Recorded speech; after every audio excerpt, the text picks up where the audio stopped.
Good morning. I'm Debbie and I'm here in Estes Park, and I realize that the camera is being blocked. There we go. That's better. So today I'm going to talk about maintenance on our machines, just cleaning them up. They've had a really good season for us. They got us through Christmas and they are in need of some pampering. So I'm going to start off, there's multiple ways of cleaning. The first thing you want to get is your owner's manual out, so that you have your owner's manual and you can go to your maintenance page on that so that you are following the directions on it correctly. And let's do some maintenance, okay? So to start with, I'm going to start on this one. This is a Bernina. This is what I'm used to, but I'm going to also show you on a different one on how to top load. But first we're going to start with our thread up here on the top. I'm going to cut that thread off and I'm going to pull it down here by my needle. Pull that thread off. You don't want to go backwards because that's going to mess with your tension, and we like having our tension doing really well. And then I'm going to take the foot off, and then I'm going to take the needle out. And with this one here, it's got a pop lid on it, so I'm going to pop that off. And I wish I could get the camera closer so that you could see the lint built up in here. Then I'm also going to open it and take the bobbin case out. Take the bobbin out of the bobbin case. Looks like I need to get another bobbin ready anyway, so this is good timing. Okay, again, even on your bobbin cases, take them out the way you would load them, so that you're not pulling on backwards on the tension.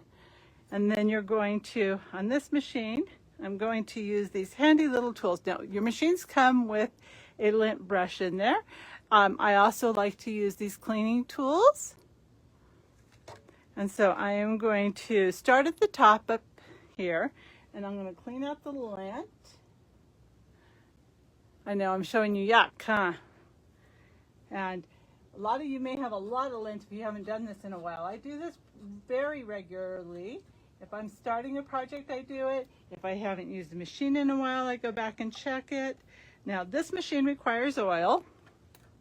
So I'm going to take and I'm going to open up and take out the hook system right here.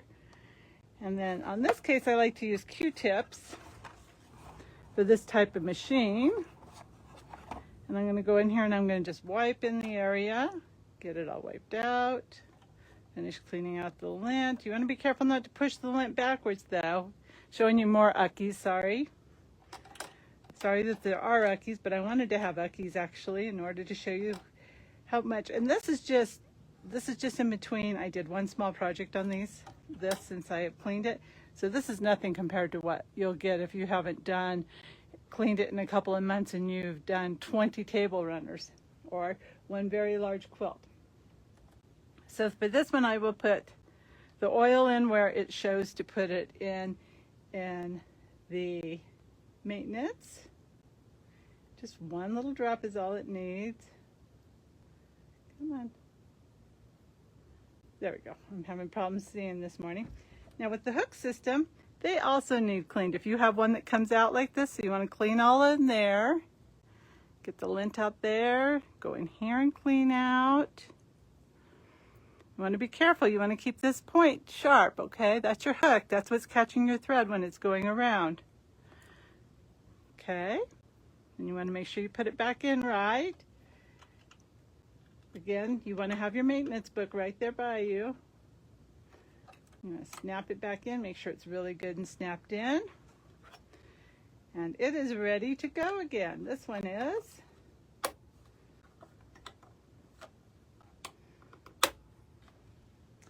And you'd put your bobbin, oh, I forgot something on this one here. You also want to go in and lightly clean your bobbin case, okay?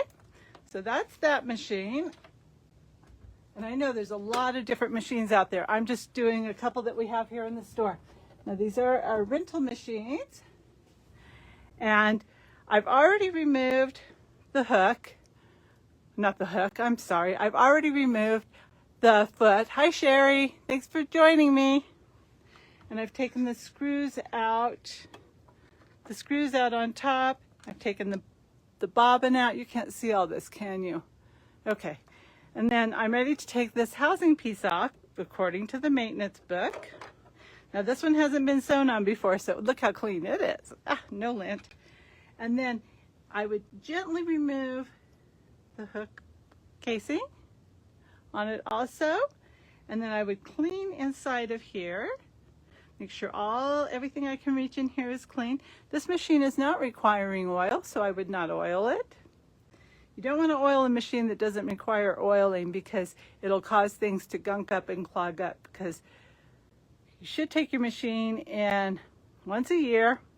Most of us don't do that, but take it in before you have a problem with it. If you can't remember the last time you've taken your machine in and had it cleaned, it probably would be very helpful for your future to take it in now and get it cleaned up and ready to go. Because there's a lot of stuff in here that they do that we don't get into. Once you start getting into this stuff, if you mess with any of the little knobs in there or anything, your machine's not going to sew well. That's why you want to work with a professional in that part. Okay, you want to put this back in, and according to the manual, I want to lock this piece in right next to that piece, and then I'm going to just put the plate back on. And this one here is ready to go.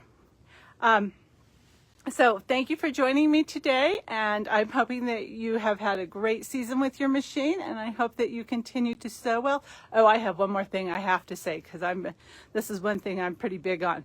If you haven't changed your needle in 8 hours of sewing, it probably would be a good thing to check that needle and possibly change it. So have a great time, and I will be looking forward to seeing you next week.